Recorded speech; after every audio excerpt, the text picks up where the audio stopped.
de un azul purísimo. Marco García Falcón.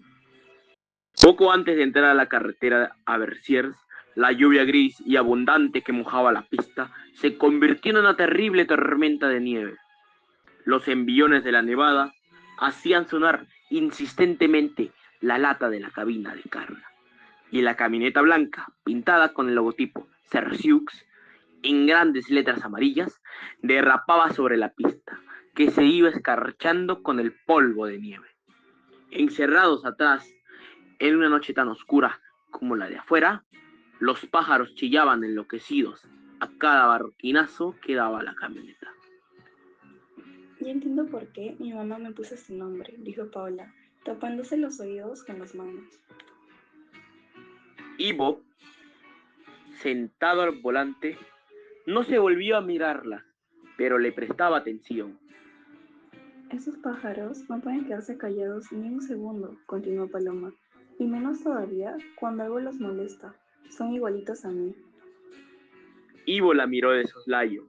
Iluminada por el resplandor violeta del tablero de mandos, Paloma tenía los grandes ojos pardos, muy abiertos, y estaba cubierta hasta la cabeza por un viejo abrigo verde, de cuya caperuza invernal se escapaban algunas guedejas de pelo azabache y lacio. Ivo sabía muy bien que ese algo que ella insinuaba molestarle era lo poco que él había hablado durante la hora y media que llevaban de viaje. A mí de chiquita, los pájaros no me llamaban tanto la atención como los demás chicos, volvió la carga Paloma. Pero me acuerdo que a los 7 años me pasó una cosa curiosa.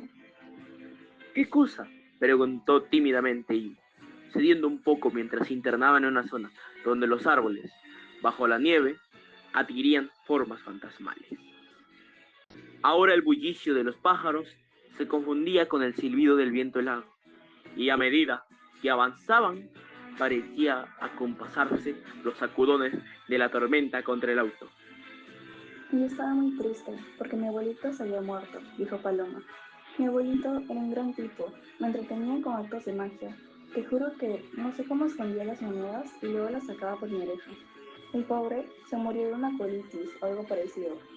Una amiguita del colegio, me parece que se llamaba Sofía, un día vio que yo no jugaba en el recreo como antes y me dijo que sabía lo de mi abuelo. ¿Y sabes lo que hizo para consolarme? Ivo movió negativamente la cabeza, mostrando gran interés. Me contó algo que le había dicho su prima, algo así como que las almas de las personas buenas, si no querían irse de la tierra, se quedaban en los animales. Claro que era cosa de chicos, pero yo me la creí. Me acuerdo que andaba por el colegio mirando las cigarras del jardín, al gato al portero. Los de mi salón me creían loca. En casa, mi hermana mayor tenía un estornino, uno de esos pajaritos oscuros de reflejos verdes y ojitos muy pequeños. No te vayas a reír, pero un día me puse a mirar con atención al estornino y te juro que tenía los ojos igualitos a los de mi abuelo. Me miraban con el mismo afecto. Desde entonces empecé a cuidar yo también al estornino. Mi hermana hasta ahora no sabe por qué lo hacía. Las ocurrencias que tenemos de chicos son muy tiernos, ¿verdad? Muy tierna, repitió Ivo, y por primera vez la miró sin temor a los ojos. Ivo y Paloma eran dos jóvenes estudiantes que, como yo, trabajaban los fines de semana en Cerciro, una compañía especializada en entregar paquetes a cualquier sector de París y a las provincias aledañas. El encargo que estaban cumpliendo era llevarle una colección de pájaros exóticos al señor Tino Falaschi, quien vivía en las afueras de Verciers, al sur de Francia. Ivo era un muchacho peruano, larguirucho y lampiño, con el cabello enrulado, un poco más largo de lo convencional, y un temor casi patológico a las chicas que le gustaban. A sus 19 años había tenido varias enamoradas ocasionales, pero nunca había conseguido estar con aquellas chicas que realmente le interesaban, pues las idealizaba tanto que no podía hablarles con soltura y casi siempre terminaba por alejarse. Desde que conoció en Lima a un tío diplomático residente en Italia, había deseado estudiar en Europa y sus padres, aunque de limitados recursos, lo habían apoyado para que así fuera. Gracias a una beca de la embajada francesa, cursaba el pregrado de filosofía moderna en la Sorbona, pues quería doctorarse en pensamiento cartesiano. Poco a poco se había ido acostumbrando a su nueva vida de adulto independiente. Y si no fuera porque ocupaba un cuartito oscuro y triste en un desvencijado hotelucho del barrio latino, no habría dudado en considerar París como el lugar perfecto para quedarse a vivir. Paloma, en cambio, era una colombiana sumamente resuelta y extrovertida, que, sin un medio en el bolsillo, se había mandado a mudar a París en un avión militar de carga, con la intención de estudiar canto en el conservatorio. Acomodarse en el departamento de una amiga, aprovechando la lenta separación de sus padres, le había proporcionado la oportunidad de ausentarse por largos periodos de su casa de Cartagena, sin tener que dar muchas explicaciones. Adoraba viajar y al llegar a Europa había sido su correría más temeraria. Se imaginaba que así, dando vueltas por el mundo, se encontraría sin proponérselo con el hombre de sus sueños.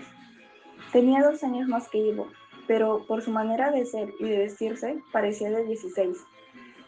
A diferencia de él, no solo soportaba perfectamente las incomodidades y las pellejerías del albergue de pobres en el que se hospedaba, sino que las tomaba como un encanto suplementario de lo que significaban la liberación y la aventura. Ambos se cruzaban a menudo en la oficina de la compañía y habían sostenido algunas conversaciones casuales.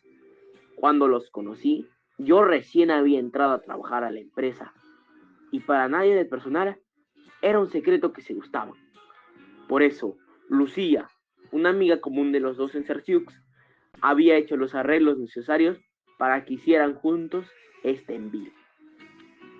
Amigo me contó que había soñado verla en un tren, un viejo tren de sierra, que corría contra el viento y la llovizna. Un tren con los vagones sucios y la pintura azul de la cubierta astillada por los años. Llovía fuertemente y el tren estaba lleno de niños en viaje de excursión, y el único sitio que encontró para sentarse fue al lado de ella. El viento húmedo azotaba el cristal de las ventanillas y el paisaje de castillos y casitas de campo al amanecer se rompía con la velocidad de las bielas sobre la vida. Vagón tras vagón entraban a un túnel de montaña, cuando el silbato empezó a bramar y los niños se alborotaron y gritaron emocionados en medio de la niebla. En esa oscuridad, él rozó el hombro de ella, rozó el celaje de su negro pelo suelto. Él cerró los ojos y soñó, en el sueño, que la besaba. Una súbita emisión de la luz plomiza los descubría muy cerca al final del túnel, lado a lado, pero sin mirarse. La máquina cambiaba, esta vez de vía, y atravesaba una sucesión de pendientes cubiertas de brezos.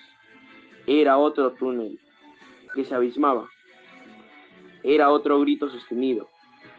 Ella cerró los ojos y él, terminando el túnel, se entusiasmó al ver pasar en la frente de ella la sombra del mismo sueño, como una frágil nube que no tardaría en desvanecerse. Entonces aguardaron el último túnel, que era el más largo y profundo, y se mantuvieron sin mirarse, con los ojos cerrados, que no habrían de abrirse a lo largo del grito y la oscuridad del túnel, para que sus bocas pudieran lentamente acercarse, para que sus bocas pudieran juntarse al fin por encima de los párpados.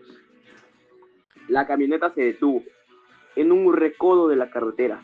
Paloma e Ivo tomaron un poco de café que ella había llevado en un termo. El lugar parecía un desfiladero de árboles y sementeras nevadas, con una girándula de pequeñas luces amarillas que crecían y acechaban como luciérnagas. Los copos densos golpeaban el techo y las ventanillas, pero adentro no se sentía tanto frío y ya no se escuchaba el chillido de los pájaros. Un agradable silencio los envolvía con su velo de agua oscura. Paloma se vio la potencia de la calefacción. ¿Sabes? La otra vez leí un libro de un autor japonés. No recuerdo bien el título, pero tenía una metáfora bellísima. Decía que el amor es como un reflector que ilumina a una persona próxima, le hace increíblemente visible y necesaria, y a ella nos aferramos como si fuera la única salvación en la oscuridad del mundo. Lo terrible es que no sabemos cómo manejarlo, ni cuándo ha de encenderse, ni quién ha de aparecer bajo esa luz. ¿No te ha pasado que de pronto ves a una persona con otros ojos? Ivo no articuló palabra, tenía tantas ideas revoloteándole en la cabeza que no podía hablar.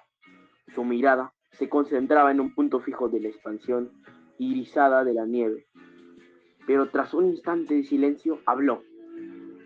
Lo que ella le decía le recordaba que en una tribu africana la ceremonia de matrimonio consistía en mirarse varias horas a los ojos, mirarse simplemente, y esas palabras le llegaban a Paloma por primera vez, cálidas y fluidas, como si Ivo estuviera más cerca de sus centímetros que apenas los separaban, como si Ivo hablara desde una familiaridad de años donde su voz adquiría color y brillo.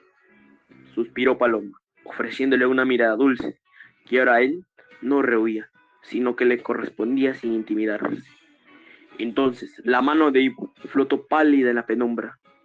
La mano de Ivo, con sus dedos largos y finos que sudaba y temblaba. Paloma no supo qué hacer por un instante, y la cogió también, temerosa. Hubo ese leve reconocerse en la otra piel. Los dedos de ambos se buscaron y entrelazaron en un solo acto que conciliaba la ternura y la torpeza, desde esa especie de alivio que de algún modo hacía olvidar el mal tiempo. Incapaz todavía de creer que todo eso era posible, Ivo se atrevió a abrazarla hasta lo hondo. La sintió estremecerse cuando él buscó la palma de su otra mano y la acarició, tibia y suave.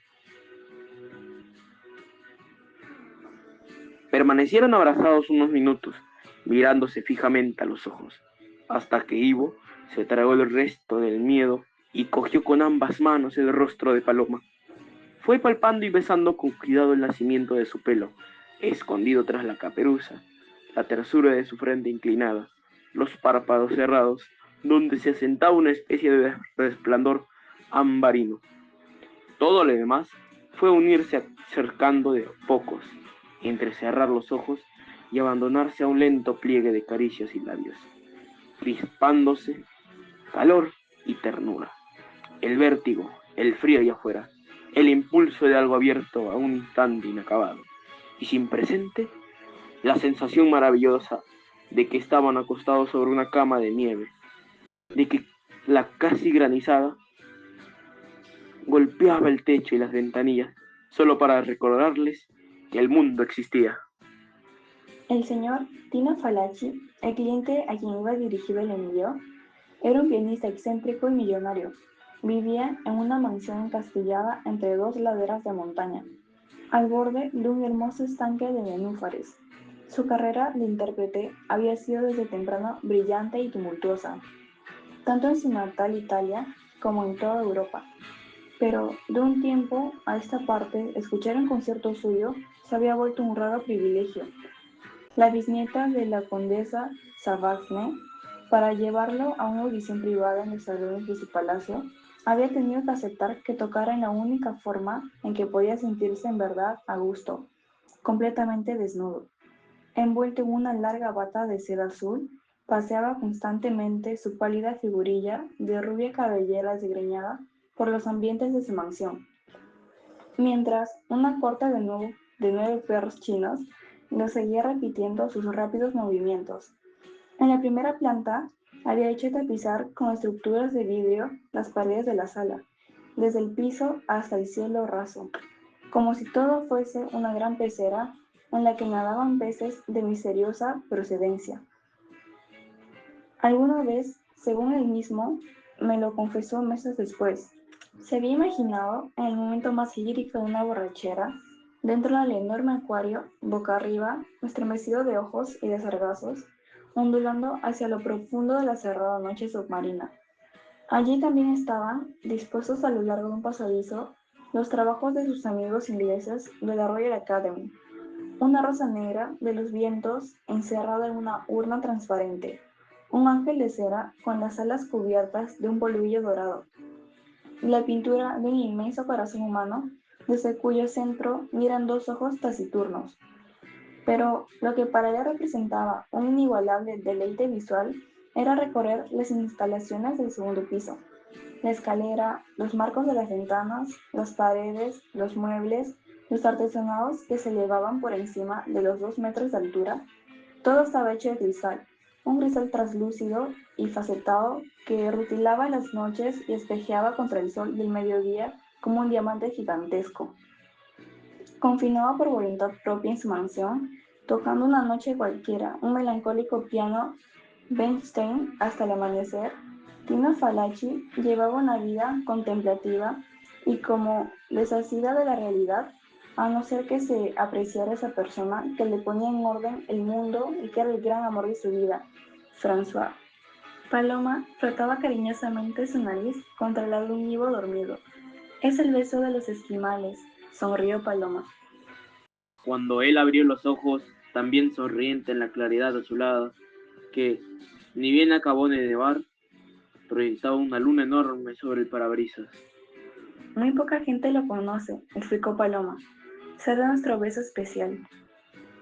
Y en su voz había como una dulzura, agradecida, porque ella sabía que era la primera mujer con la que él de veras había querido estar, y que los momentos de intimidad anterior, esos momentos en los que él había mostrado una extraordinaria ternura, había creado una especie de complicidad, y lo habían hecho sentirse en confianza.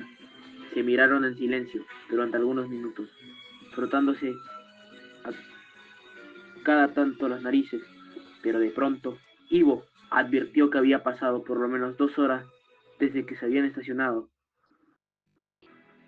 Habían hecho el amor 2 veces seguidas, y se preguntó en voz alta, ¿qué sería de los pájaros que continuaban sin hacer el menor ruido?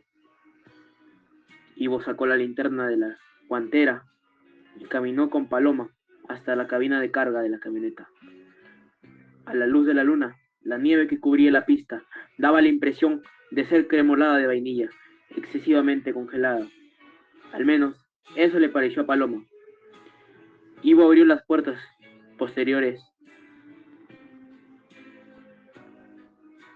Un aire reconcentrado, pero glacial, salió del interior en tinieblas y se trepó con la linterna en la mano.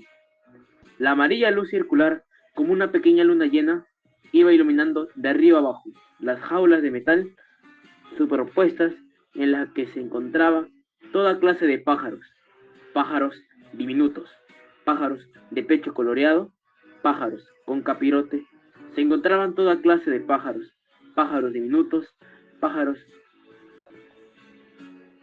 de ojos luminosos como estrellas, con picos a manera de cuernos, con forma de cabellera, pájaros que por el tamaño y el esplendor de su cola debían de ser de las famosas aves del paraíso. Pero cuando Ivo llegó a la parte inferior, se dio cuenta de que los pájaros estaban congelados por el frío. ¿Pasa algo? Preguntó Paloma, que esperaba afuera. Dos están irremediablemente fríos, contestó Ivo. ¿Y ahora qué vamos a hacer? Preguntó Paloma preocupada.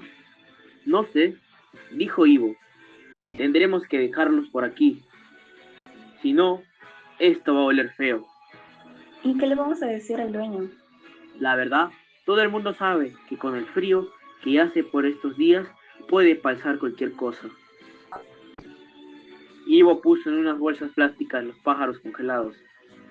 Le planteó a Paloma que él limpiaría las jaulas y reordenaría a los otros pájaros, mientras ella sepultaba las bolsas en la nieve. Yo no puedo hacer eso, protestó ella con tristeza. ¿No te das cuenta de que parecen cuerpitos de bebé? Y se fue con las bolsas a un bosque de árboles negros a buscar un sitio apropiado. François había conocido a Tina Falaci cuando se llevaba a cabo la construcción del segundo piso. Él era el encargado de pulir los muebles de cristal y hacer las incrustaciones de las piedras preciosas. como carbunclos, rubíes, corales, venturinas y crisopacios. Una noche se quedó trabajando hasta muy tarde y Tino Falachi, que había estado observándolo en secreto desde hace algunos días, se acercó a su lado y le dijo: «Trabajas demasiado, muchacho. ¿Por qué no me acompañas a tomar un brandy?». Bajaron a la sala y Tino Falachi sirvió 2 copas dobles, mientras François bebía acodado sobre la barra del bar. Tino Falachi se sentó al piano. «Yo no suelo hacer estas cosas», dijo. «Espero que lo sepas apreciar». Y se puso a tocar una melodía alegre y elemental, que François reconoció no ser culta, como era de suponerse, sino perteneciente al pueblo remoto de Messières donde él había nacido. Esa noche no pasó nada, pero la siguiente, al 8º o 9º brandy, François aceptó ir a su habitación por una buena cantidad de francos. No era la primera vez que se acostaba con un hombre. De niño, cuando vivía en su pueblo, era natural tener relaciones con animales, y una tarde, como una prolongación de estos juegos infantiles, había complacido a un primo afeminado.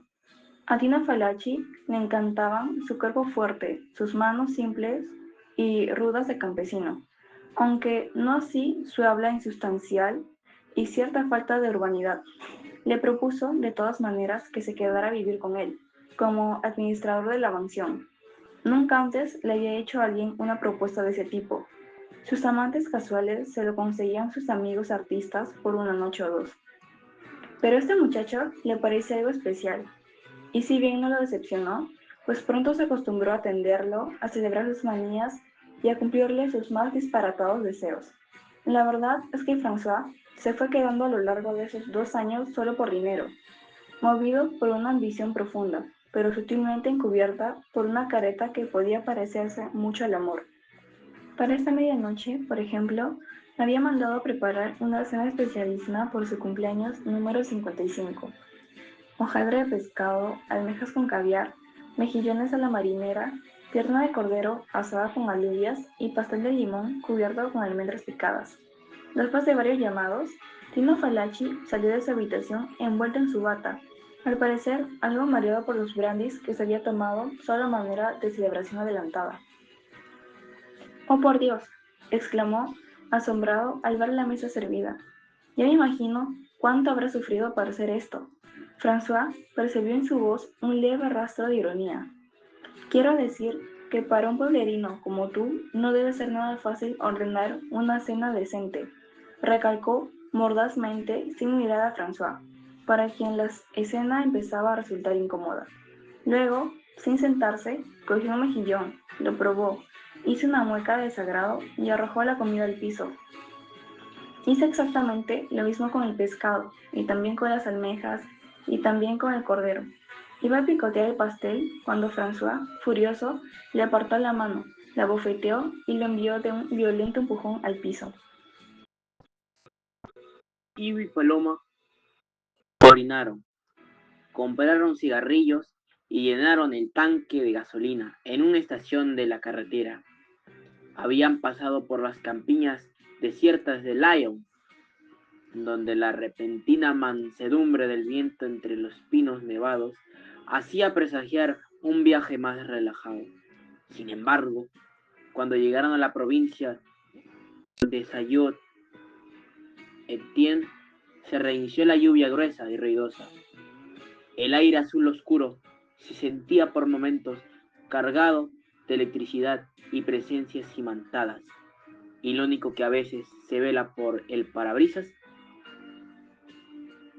además de la hielera de postes altos desdibujados por el chubasco, eran las luces amarillas de algunos camiones de comestibles y tráileres de gaseosa, viajando en sentido contrario. Ivo manejaba atento al estado de la autopista, a fin de pensar en algo distinto. Paloma, a la hora que podían hacer el lunes por la tarde en París, se reunirían en un simpático cafecito árabe que ella había descubierto el sábado anterior y bajarían hasta la punta de la isla de la Cité. O si él no le temía caerse el agua. No sabía cómo, pero estaba casi segura de que él no sabía nadar. Se meterían a una de esas viejas barcazas que había en el canal de Saint-Martin y navegando el Sena de noche, Ella le cantaría de viva voz un romántico repertorio de arias italianas. De pronto, el teléfono de la camioneta timbró con una tonadita insistente, una canción de Navidad, que se perdía en el rumor de la tormenta. Ivo contestó, como desde muy lejos se oía la voz airada de Monsieur Prevost, el dueño de Cerciux. Gruñó que estaba escandalizado porque al revisar los partes de salida se había enterado de que sin ninguna justificación dos empleados, ellos, estaban realizando un mismo envío y quería que uno de los dos se regresara de inmediato a París y estuviera a primera hora en la oficina para llevar otro encargo. Ivo protestó, sugirió otras alternativas y estuvo incluso a punto de mandarlo al diablo, pero el dueño soltó una interjección incomprensible y cortó. Esa forma de trato me consta. Era frecuente y había que soportarla por la arbitraria facilidad con que la compañía podía echar a un empleado y contratar a otro. Ivo no tuvo que explicarle a Paloma lo que había ordenado Monsieur Prevost. A ese viejo miserable no se le pasa una, dijo Paloma. Yo me regreso. No, se opuso Ivo. Mejor tú sigue hasta Versiers. Yo me bajo aquí y me subo a uno de estos camiones que van a París. Mañana te regresas tranquila, sin la lluvia. O si quieres, me esperas allá hasta el mediodía y nos regresamos juntos. Sé cuidarme solita. Se quejó Paloma, haciendo un gesto de autosuficiencia como para que él no se preocupara. Apenas llegué a Besiers, te llamo a la oficina. Ivo se puso un impermeable amarillo fosforescente sobre su descolorida casaca de cuero. Antes de bajar, Paloma le dio un largo beso de despedida en la boca. Te quiero muchísimo, Dijo ella. Yo también, dijo él. Parado a un lado de la pista, él vio cómo la camioneta se alejaba. Se hacía un puntito tembloroso bajo el cortinaje brillante de la lluvia. Está sentado al piano, los labios encendidos, los ojos enturbiados por la sombra negra del rímel. La cabellera rubia resbala sobre su cuerpo desnudo como un torrente luminoso. El viento gris hace temblar los vidrios de las ventanas. Los perros duermen entre cojines de estopa, en un cuarto cerrado. Afuera llueve, caen los goterones de agua sucia sobre los cristales del segundo piso, sobre la delicada película de nieve que cubre el estanque de nenúfares. No sabe cuántos brandis se ha tomado ya.